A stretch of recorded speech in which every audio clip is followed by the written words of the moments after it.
168 men. That's it. 168 soldiers standing at the edge of the Inca Empire. Facing them, an empire of 12 million people, an army of 80,000 warriors. And by the end of that single afternoon in November 1532, the most powerful empire in the Western Hemisphere was gone. Not weakened. Not defeated in a long war. Gone. How is that possible? Most people say it was guns. It was horses. It was steel armor. And yes, all of those helped. But the real answer is far more disturbing and far more instructive. Let's start with the empire they were attacking. The Inca Empire, called Tawantinsuyu, was extraordinary. It stretched 4,000 kilometers along the spine of South America, from modern-day Colombia down to Chile.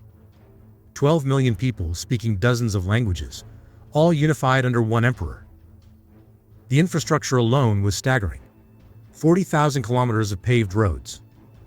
A messenger relay system that could carry news from one end of the empire to the other in under a week.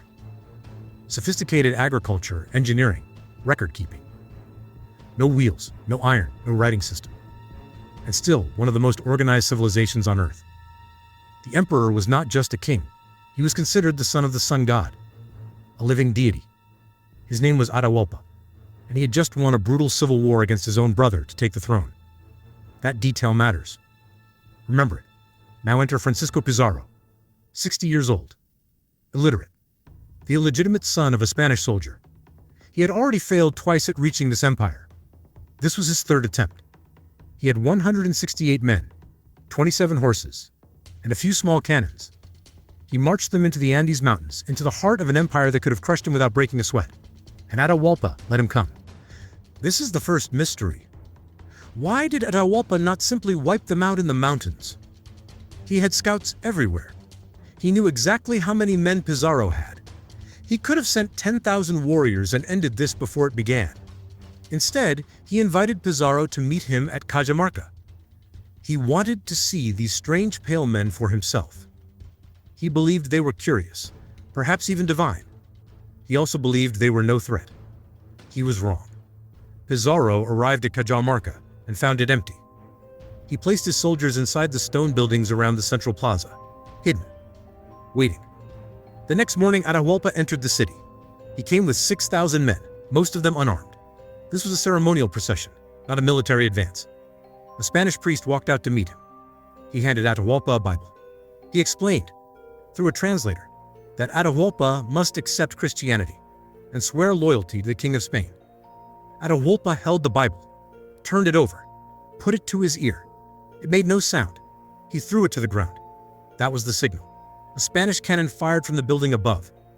Then the horses burst into the plaza from every direction, trumpets blaring, steel flashing, horses screaming. The Inca had never seen horses before.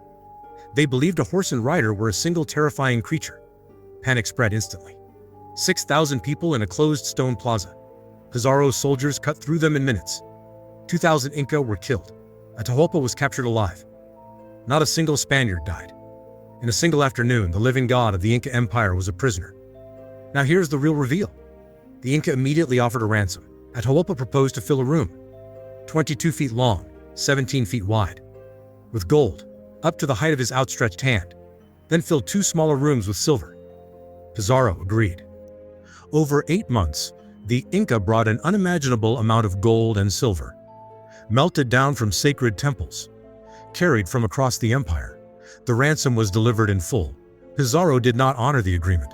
The Inca lost their emperor. The reason the Spanish could do this, the reason the empire collapsed after losing one man, was not superior weapons. It was 3 invisible forces working in combination. First, disease. A decade before Pizarro arrived, European illnesses had already spread. Ahead of the Spanish through trade networks, they swept through an estimated half of the Inca population, including the previous emperor. This triggered a bitter succession conflict between 2 brothers, Atahualpa and Huáscar. Second, division. That conflict had fractured the empire from within. Thousands of Inca people opposed Atahualpa. Many actually assisted the Spanish, because to them, the outsiders represented a chance for change. Third, psychology. When the emperor is captured, and the belief system of a civilization crumbles. There is no framework left to coordinate a response. The empire was built around one figure. Remove that figure. The structure falls. 168 men did not conquer 12 million people. Disease, civil conflict, and the collapse of shared belief, building over decades, did the real work. Pizarro simply arrived at the perfect moment. History is rarely decided on the battlefield.